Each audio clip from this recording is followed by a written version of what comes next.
tonight I will talk about the origin of Muhammadiyah. Okay, let me see this one. Can you see my screen? Okay, so yeah, so the title of my lecture or my topic tonight is what I call Muhammadiyah as an Islamic Enlightenment Movement. In bahasa Indonesia we call it Gerakan Islam Pencerahan. Enlightenment or pencerahan is something that already become the common word in our religious life today. For example, if you come to a group of people and there is a hot issue circulating within our society, and this is a bit like ambiguous issue, maybe one person says like this, another person says like that, then you come to a group of people, then people say, okay, come here, I want you give me pencerahan, enlightenment. So pencerahan is already like common word. But here in our context tonight we will talk about pencerahan much more in academic sense, and also how do we relate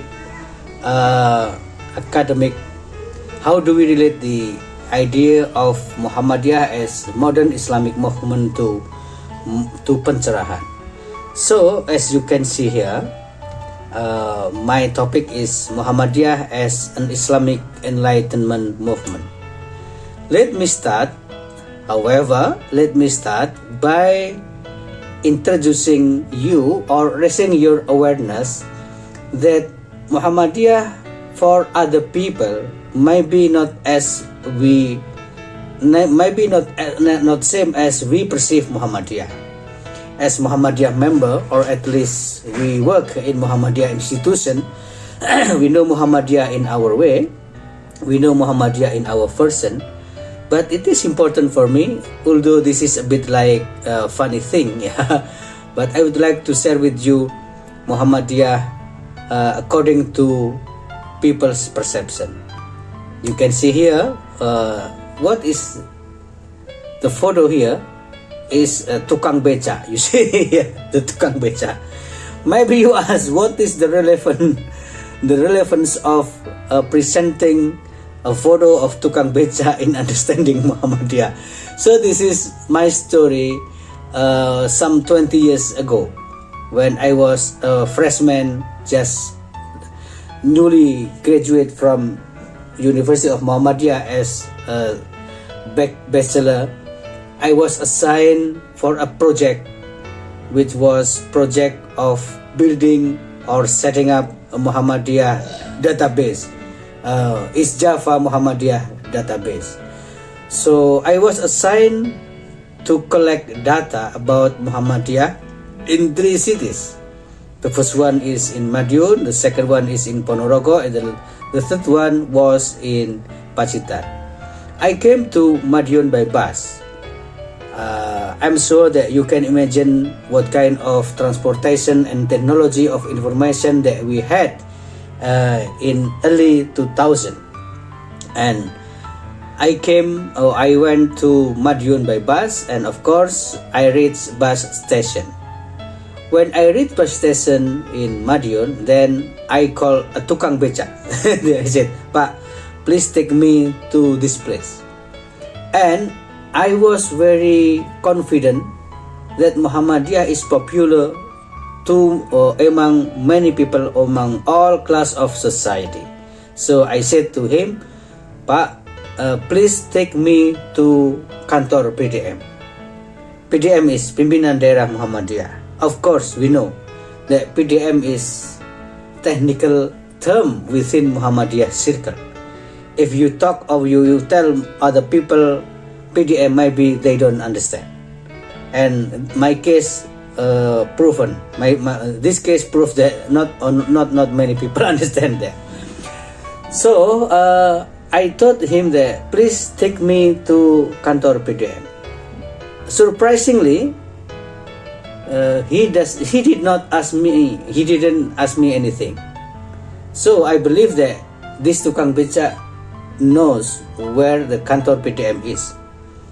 Then he wrote the beca, and I was also there. But then we came to a novice, blue painted. Because it is blue painted, so I think it's Muhammadiyah office. But then it is not Kantor PDM but PDIM. So it's not Kantor PDM but PDIM. So I asked, Pak, why did you take me here?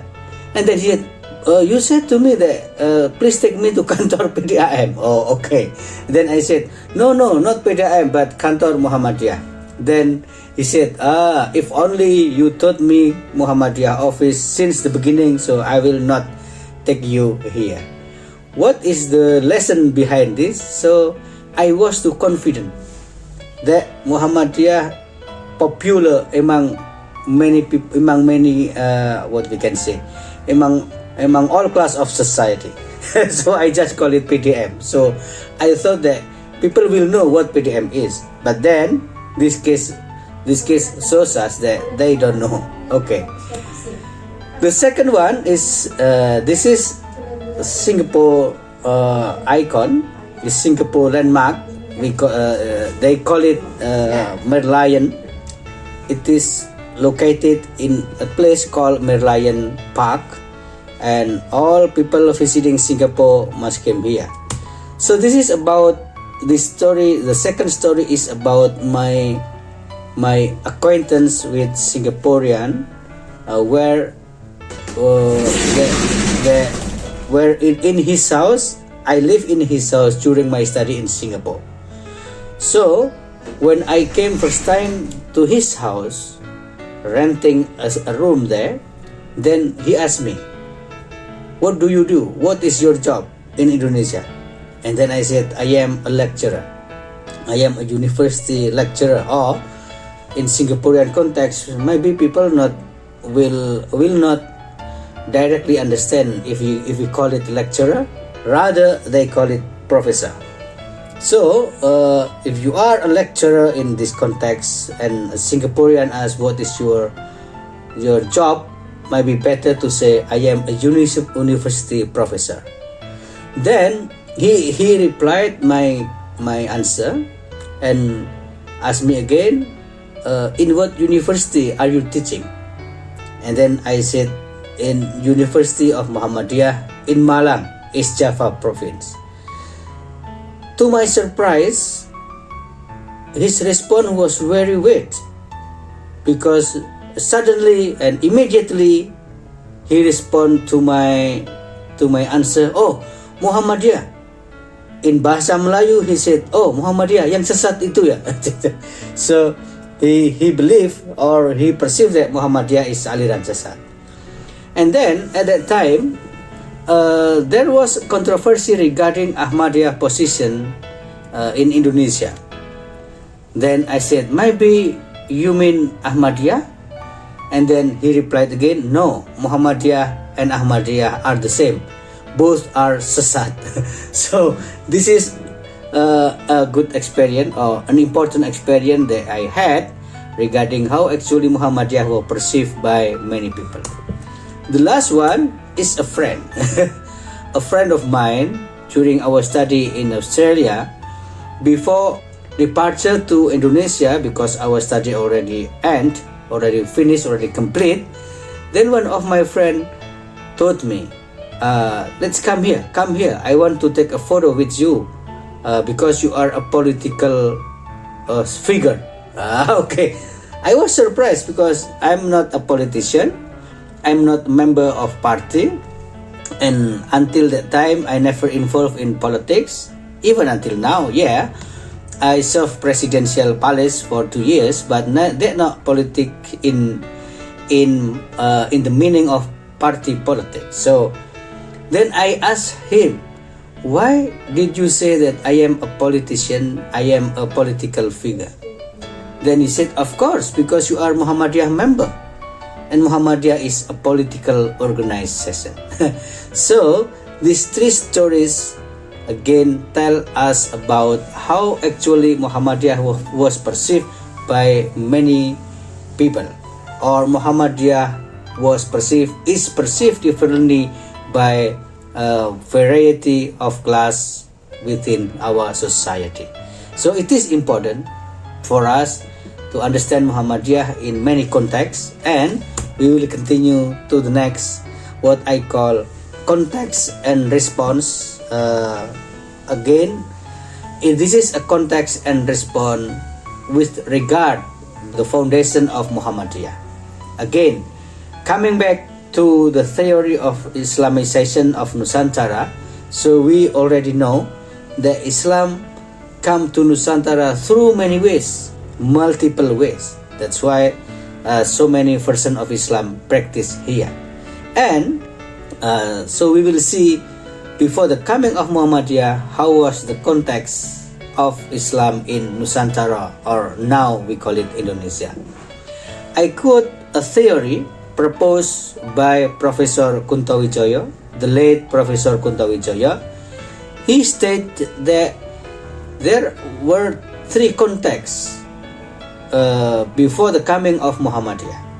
Three contexts circulated within Javanese society or Nusantara society in general before the coming or before the foundation of Muhammadiyah. The first one is Islamic traditionalism. The second one is Javaism. He called it Javaism. And then the last one is modern colonialism. Let's start from the first. Islamic traditionalism means how Islam was practiced according to a situation, and to some extent Islam was mixed with local context. For example, what K. Dahlan called Tahayul, Bid'ah, and Khurafat basically refers to the kind of how Islam mixed with culture, local culture. And this is not a void of context. Why? Because if we come to the Islamization of Nusantara, it is believed that cultural mode was taken by Wali Songo to introduce Islam to Nusantara society at that time. Why it was so? Yeah, because Hinduism, Buddhism, animism, dynamism were strong in our society at that time. So if Islam was introduced in very very rude way, or Islam was introduced not in pacific or peaceful way, so maybe Islam will not be accepted by our society today at that time and become big religion with big following today. So traditionalism or Islamic traditionalism was then responded by two contexts or by two responses proposed by K. Ahmad Dahlan, namely Ijtihad, and the second one is rationalism.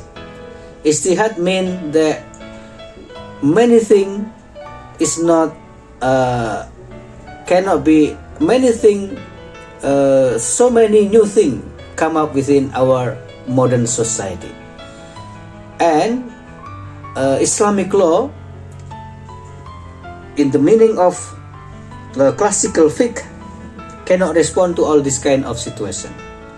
So the question is, should Islam is preserved within its authenticity, while at the same time it is not able to solve any problem within society, or Islam should be interpreted in accordance with the progress of time? Then Ijtihad come up. K. Dahlan believed that Islam should be interpreted in accordance with the progress of the time, so Islam will always be relevant for all time on all place. In Arabic term, we call it Al-Islamu Solihun Likulli Zaman wa Makan. So in order to make Islam relevant for all time and place, so Ijtihad is unavoidable. In this case, then Ijtihad was proposed by K. Ahmad Dahlan. And also rationality, because people don't believe in something rational. If they have something, they not deal with thinking or knowledge, but they tend to go to belief, which is blind belief. In our lecture about philosophy of science, I talk about civilization, myth civilization, yeah, or peradaban mitos, yeah. So in this context, myth civilization was one of the features of traditional society, Islamic traditionalism, where they believe in myth. So rather than using or employing reason, they believe in myth in dealing with so many problems within our life. Okay. The second one is Jawaism. Jawaism mean that you know what they call kejawen, yeah. So this contact then responded by K. Dahlan with proposing tajdid. Tajdid mean reform, and again rationalism. And the last one is modern colonialism. What we understood by modern colonialism, we know very well that Dutch come to Indonesia not for a single objects, or not for single purposes. They have at least three purposes that usually call 3G. 3G is not internet or 4G, but this 3G refers to gold, glory, gospel. Gold refers to the wealth, so it's economy. That means that the coming of Dutch to Nusantara at that time, or to Netherlands East Indies at that time, was mainly one of the purpose that they want to get economic prosperity by taking rempah-rempah spices from Nusantara. That's why we know that initially they send not troops, but they send trade company. VOC, it's trade company. So because the idea of coming, the purpose, the motivation behind the coming to Nusantara was economy. The first one. Second G was glory. Glory mean power.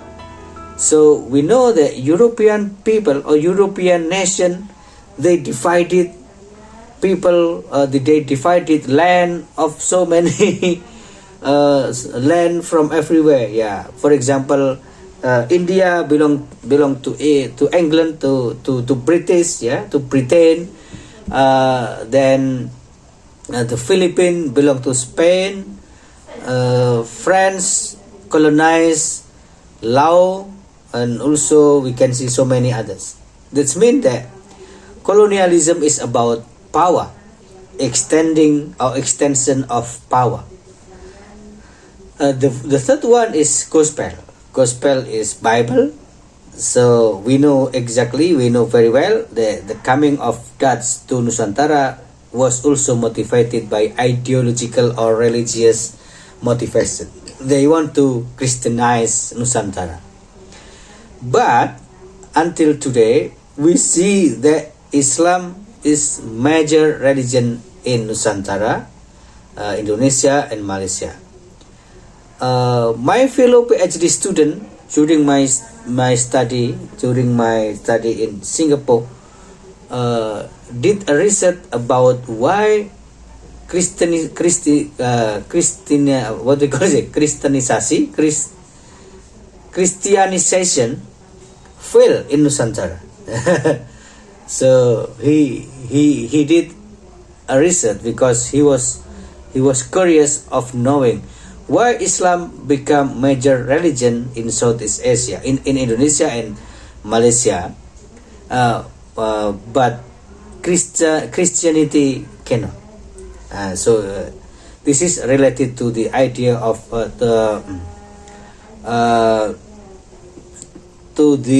we can say, the colonialism. Okay, then this we can see, yeah, this is what I said, that gold, glory, gospel, yeah, gold, glory, gospel. God is wealth, glory is victory, gospel is Bible, gold mean economy, glory mean politics, gospel mean religion or ideology.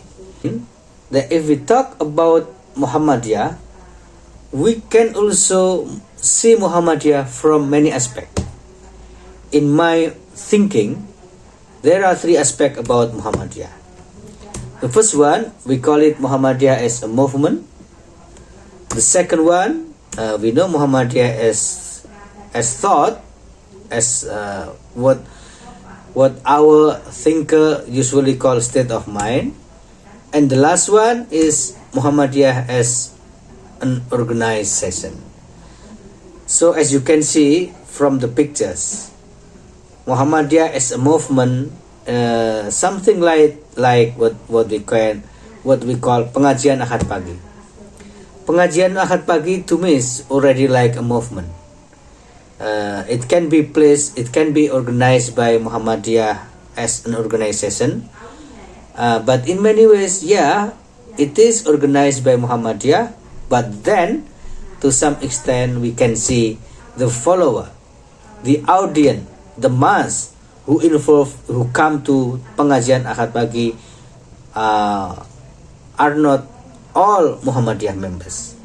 It's mean Muhammadiyah pengajian Ahad pagi is already like a movement that people can come and go without being Muhammadiyah. The second one is Muhammadiyah as pemikiran, as a thought, as a state of mind, mean that Muhammadiyah propose a specific orientation of understanding religion. Some people may see Muhammadiyah orientation in understanding religion is good, and then they follow Muhammadiyah understanding of religion without being a Muhammadiyah member. This means that he follow Muhammadiyah as a thought. But the third one is Muhammadiyah as an organization. Yeah, this is very tricky. Yeah, and so administrative. But one of the Muhammadiyah strength today is because he become organization. Although at the same time, Muhammadiyah as an organization also constitute one of the weakness of Muhammadiyah. We will talk a bit later. So let's come to Muhammadiyah as a movement. We will talk in more detail now.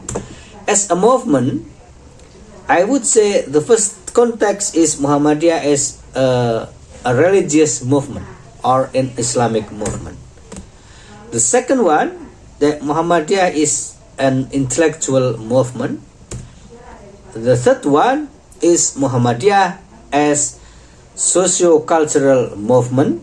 Yeah, and the last one is Muhammadiyah as a political or moral movement. Political movement. When we talk about Muhammadiyah as political movement, this does not refer to Muhammadiyah as political party or Muhammadiyah as an organization who that involved in practical politics, but rather I would say Muhammadiyah as moral political movement. Yeah, that's why I propose my experience in the first part of our aliyah about three perception on Muhammadiyah, basically because some people also perceive Muhammadiyah as a political organization. So as a religious movement, we can see this, yeah. What did Muhammadiyah propose actually? It is believed that before the foundation of Muhammadiyah, Dahlan witnessed a practice of Islam which mixed with culture, with local culture, local belief, and to some extent some belief, some cultures were contradictory to Islamic belief. This practice known as syncretism, then we can see as a movement of an Islamic movement or religious movement. The first thing or among many things that Kiai Ahmad Dahlan proposed was diminishing the syncretism or purification, we call it. Purification means to purify the practice of Islam for the local element or element of local culture, which to some extent were contradictory to Islamic teaching. And the second one was, there is a context, there is a situation, fanaticism. Fanaticism. We call it in Bahasa Indonesia fanatisme madhab. So one of Kiai Dahlan response was to teach people that we don't have we have to resist fanaticism. Okay, the context is like this. If we talk about is the history of Islam, we will talk also about the history of Islamic law from time to time. Broadly speaking, there are many versions about the time for Islamic law. For example, the first one is called during An-Nubuwah. This is called the time of Tashri'. The time of Tashri' means it was Islamic law in the time of Nabi Muhammad. When Nabi Muhammad passed away, then replaced or continued by Caliphate, then we come to second period named Al-Khulafa Ar-Rashidin. When all this Khalifa demise, four Caliphate demise, so we come to third period, which called period of Tabi'in, the follower. And then during this time, our history witnessed the emergence of Imam Madhab. The emergence of Imam Madhab. Then the follower of Imam Madhab established or found all this teaching into a madhab, a school of law. Then we can see Madhab Hanafi as the oldest school of law in Sunni context, and then Maliki, Madhab Maliki, the second oldest. The third one is Imam Shafi'i or Madhab Shafi'i, and the last one is Imam Hanbali. Imam Hanbali. These four, they are very tolerant. Imam Malik tolerant to Hanafi's thinking. Imam Shafi'i is tolerant to Maliki thinking, and also Hanbali tolerant to difference of thinking that exists between all these four imam. But the followers of all these imam did not follow the principle of tolerance. So they were trapped into feeling of truth claim. For example, the follower of Hanafi said that only Hanafi is the valid interpretation of Islam. The follower of Shafi'i also says something like that only Shafi'i interpretation of Islam are valid.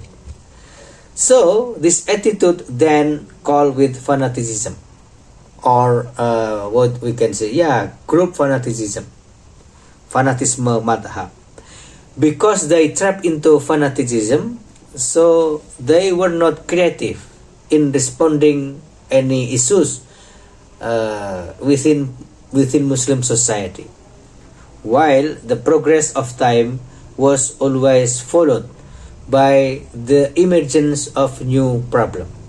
As our time today, for example, what we call e-commerce did not exist in the past, but then we see situation marketplace are closed, for example, because people tend to choose online trade. And then how religion respond to this? Yeah, religion has to respond because it is part of human being activity that religion have to respond. So if we refer to fanatism madhab or fanaticism among the followers of school of law, they don't believe in ijtihad, they don't believe in the progress of time, and they don't believe that new issues, new realities, new phenomenon should be also responded by Islam. So this is called fanaticism. And also one context called taklid. Taklid means blind imitation. For example, people follow their imam thought without any critical responses, any critical question. So that's called taklid. Then K. Dahlan proposed what now popular as to the Quran and Sunnah, aruju ilal Quran wa Sunnah. The question is, why should we return to the Quran and Sunnah? Is there any problem? Is there any situation that make us far away from the Quran and Sunnah? So the belief is something like this. People tend to follow madhab. People were trapped into fanaticism madhab or madhab fanaticism. So they don't read Quran in the sense, mean they don't refer to the Quran, but rather they refer to the interpretation of the Quran. So K. Dahlan in this context proposed that we have to firstly come to the Quran. We refer to the Quran. We know what the Quran says, and when we refer to the Quran, then we come back to the interpretation of ulama about the certain ayat of the Quran or certain topic in the Quran. If we directly refer to interpretation of ulama without referring to the Quran, so it is not Quran that we are following, but rather we are trapped into the canonization of ulama's thinking. That basic idea about the kembali ke Quran and Sunnah, the return to the Quran and Sunnah. And then another thing that K. Dahlan attempted was how to unite Muslim in Indonesia. We know we were divided into so many units, so many group. Yeah, maybe some people were divided based on ethnicity. Maybe some people were divided based on origin, for example, for political orientation or political affiliation, etc., etc. While at the same time, we were colonized by Dutch. So unity is something important in order to resist or to be free from colonialism. And then this also about Islamic education. K. Dahlan saw something related to Islamic education. The Islamic education was too traditional, and because it's too traditional,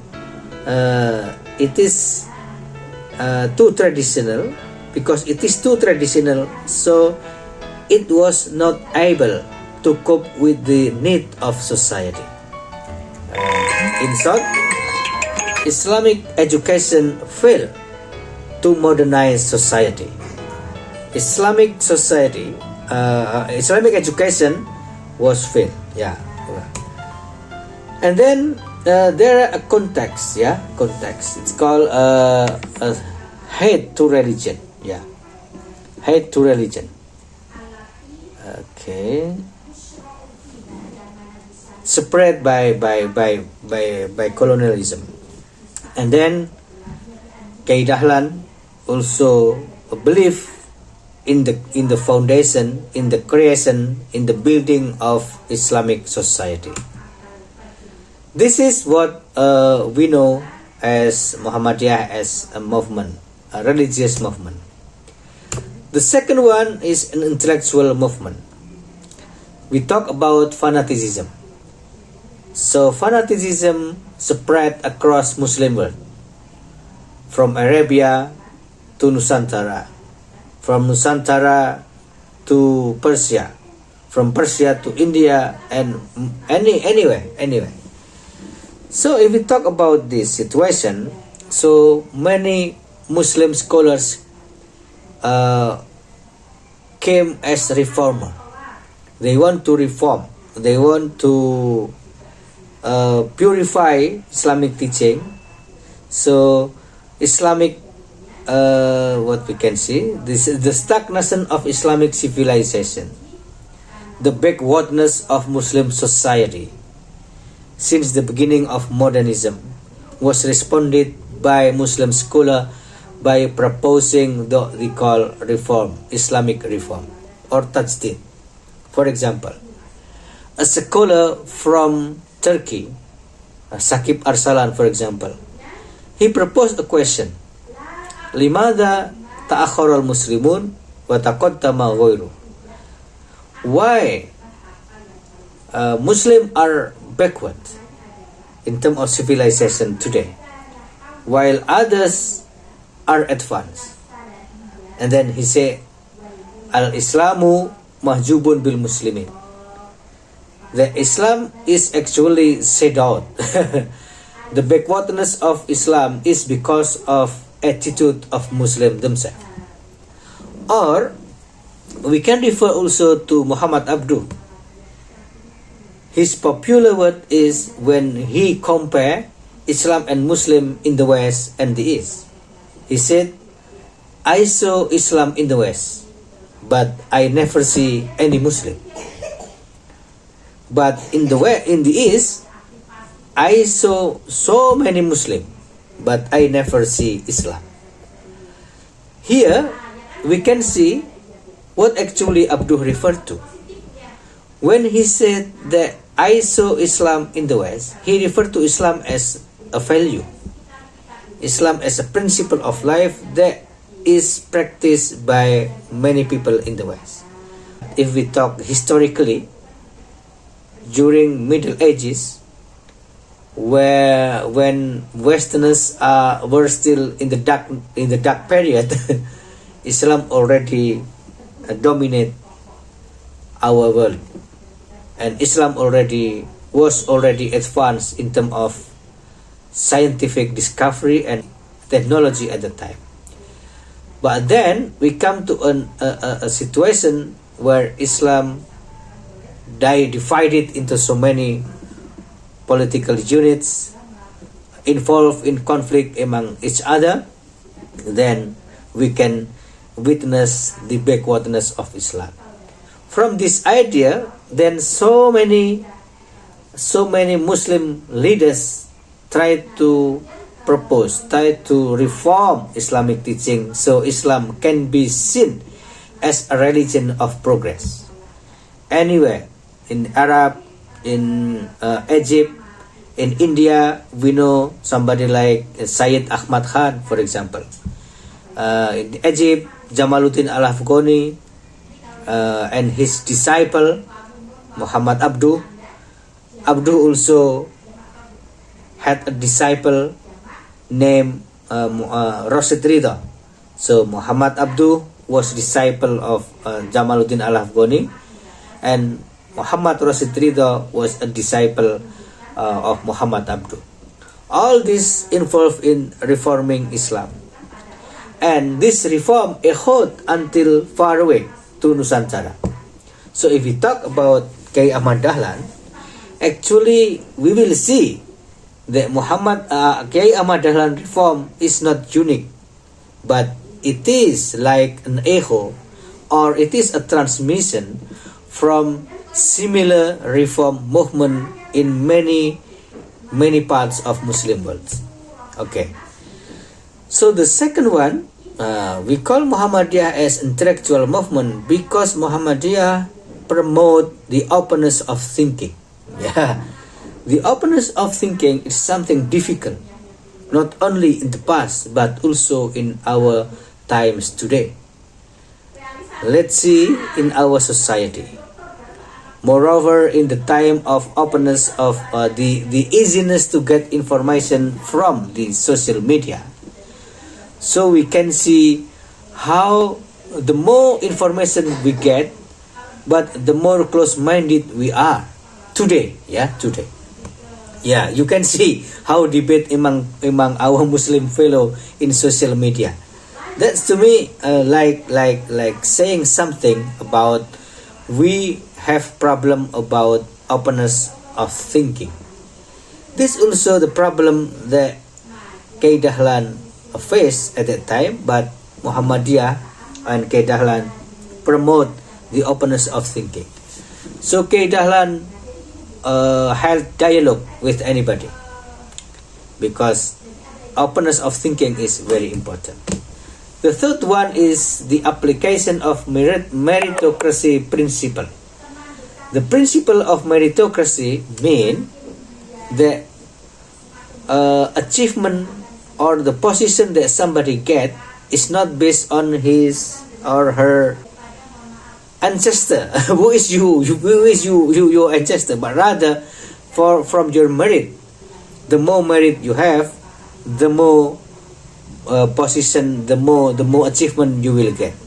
So in Muhammadiyah context, you can see what we call darah biru is not really popular in Muhammadiyah context, but rather Muhammadiyah is very open, accepting people from many background. You see in universities, in school, so not all teachers are from Muhammadiyah background, but they can build a career in Muhammadiyah. This is based on two things for me, because of openness on the in one hand and meritocracy principle in the other. And then the fourth one is fighting against conservatism, fanaticism, and traditionalism. We have talked about this a bit more earlier. And the other one is about social praxis. Mean that K. Dahlan believe Quran is not to be is not for reciting. We recite Quran, but the recitation of Quran is not the goal, but rather we recite the Quran, we memorize the Quran, and then we practice Quran in our real life. So, story about Al-Ma'un, for example, is something that we all know about this, and this is actually referred to a context that K. Dahlan strive to contextualize Quranic teaching into reality. In other words, I would say K. Dahlan convert text to the context. So translating text, Quranic text into the context. So in many ways, we can see that Al-Ma'un and also Al-Asr and any others, but this is called social practice. The last one is the taking side intellectualism. This is so because intellectualism is not for intellectualism themselves, but rather we have to develop intellectualism in order to help people, to empower people. So intellectual for empowerment. This is intellectual movement within Muhammadiyah. So as you can see from many movement, Muhammadiyah humanitarian aid, for example, you can see Muhammadiyah disaster management center, for example. For me, is intellectualism for empowerment. Intellectualism is not only for intellectual per se, but rather we have to reflect, we have to build theory, we have to think. But all this kind of thinking, reflection, and theory should be used to empower people. And Muhammadiyah, for me, is like a paragon of success of how intellectualism is used or employed to empower people. Education, economy, humanitarian movement. Okay, so this is what I already mentioned about Islamic reform. Just to give you some ideas, the Islamic reform is something widespread among Muslim society, among Muslim land, among Muslim polity, as early as Ibn Taymiyyah in 13th century. Yeah. And then followed by Ibn Qayyim al-Jawziyah, 13 to 14th century. Then in India, we know somebody like Waliullah ad-Dihlawi. It's already in 18th century. So we can see it's a long time from Ibn Taymiyyah, Ibn Qayyim al-Jawziyah to Waliullah ad-Dihlawi, from 13th century to 18th century. And then Muhammad bin Abdul Wahhab. Muhammad bin Abdul Wahhab is a Muslim reformer from Hijaz, before the Hijaz become what now we know as Saudi Arabia. And Muhammad bin Abdul Wahhab then followed by he had many followers, and then we know about Wahhabism. Muhammadiyah is in many ways is always equated or as Wahhabism, and we don't know how to answer this, as my experience said, but we will talk about this later. And Muhammad Abduh, 19th century, Muhammad Rashid Ridha, then Sibli Nu'mani in Africa, and then in Turkey, Young Turkish movement, and in Indonesia we had Ahmad Dahlan. So as you can see from this slide, actually, as you can see from this slide, K. Dahlan is part of long list of Muslim reformer worldwide in Muslim society, in Muslim world. So Muhammadiyah is not the only Islamic movement, Islamic reform movement, but maybe not all these reformers found an organization like K. Dahlan. Like, for example, maybe Muhammad Rashid Ridha, Muhammad Abduh, they did not found an organization or a movement like Muhammadiyah. So the idea of reform, the progressive thinking of Islam might be not institutionalized as Muhammadiyah, but Muhammadiyah is a different story. Yeah. Okay. And then we can see, as social culture movement. We know Lazismu. Yeah. To me, it's a good philanthropy movement, because Lazismu is an expression of intellectualism for empowerment. So I will discuss later, maybe next meeting or next our lecture. I would like to discuss about intellectualism and pragmatism, because many people say K. Dahlan is a man of action and not man of thought. But for me, an action cannot be separated from thought, because if we come to an action, before we take an action, we must think first, we must reflect first. So to me, finally K. Dahlan founded Muhammadiyah, take action like this, like that, take action in terms of empowering poor people, for example. That's action.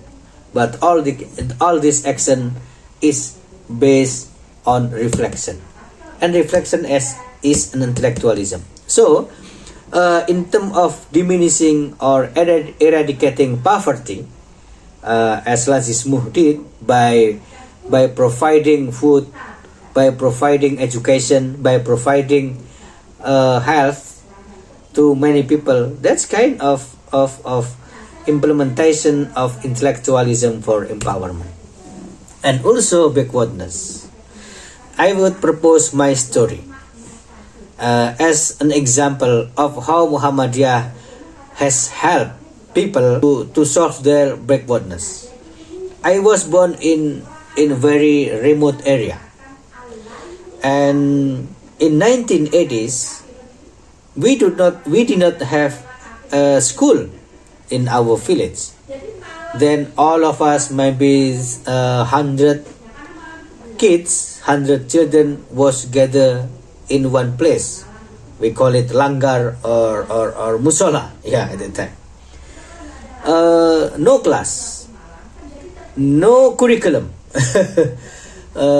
no systematic lesson, but we just gather reciting Al-Fatihah in the first, and then somebody came to teach us A, B, C alphabet, and then another day we were taught about story about prophets, kisah-kisah Nabi, etc., etc.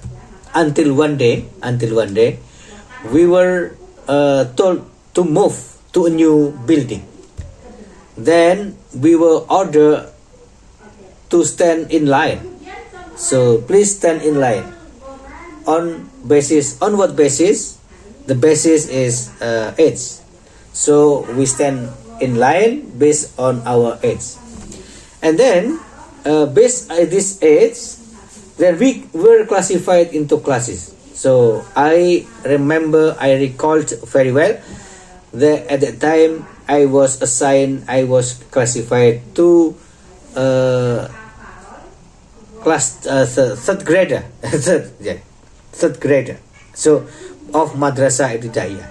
Then we were informed that this is our new school called Madrasah Ibtidaiyah Muhammadiyah. At that time, then we did not realize, but now I can understand. If only there were no Muhammadiyah school in my village, so I will not get educated. If I am not educated at primary level in Madrasah Ibtidaiyah, of course, I will not get education in higher level, and of course I will not come into the academia as I am now. So I would say, in terms of solving the poverty, solving the backwardness of people, Muhammadiyah already did that, and my own case is always a good case that I present to show without Muhammadiyah education I will not be as I am now. And if there are no Muhammadiyah education in my village, maybe I will be a farmer as other fellow our ancestor in our village did, because of Muhammadiyah education, because of Muhammadiyah schools. Yeah, government ability to provide education was limited, and then Muhammadiyah Muhammadiyah assist government by providing education to remote area. Then from this we can elevate to a higher social class, what in sociology usually called social mobilization. So without Muhammadiyah education, I will not I will not experience what we call social mobilization. And then the third one is the competition. Also, this kind of socio-cultural value promoted by Muhammadiyah is about competition. If you want to be somebody, you have to compete with others. Nothing is easy, something like that. Nothing is easy, but you have to compete. Yeah, I think we all experience how to compete. Yeah, sometimes maybe we are desperate because it is not really competition, but rather mock competition. For example, it's pseudo competition. But then Muhammadiyah actually promote a new value about competition. If you want to be valued, you have to value yourself. And how do we value ourselves? By joining into competition. If you don't compete, you will not win. Okay. And again, I refer to the late Professor Hunta Wijaya. He said that Muhammadiyah is basically a new culture without all culture. this might be sometime was misunderstood by many people. For example, what is new culture for Muhammadiyah? New culture for Muhammadiyah is schooling. Yes, schooling. And also schooling with healing. Schooling, healing, feeding. Schooling, it's new culture. Healing is new culture. Why? Because if you are sick, don't go to something mystical, but rather go to doctor. Going to doctor is new culture. That's why Muhammadiyah is very popular with three mission: schooling, healing, and feeding. Feeding mean this thing. What Lazismu already did, and I already talked about this: social mobility through education. Okay, I will stop here. Of course, I already talked around 1 hour. I will stop here. Of course, still many things we can discuss, and this slide also not over yet, but I have to stop here first, and we can discuss what on point, on thought that I have proposed. I have presented to you.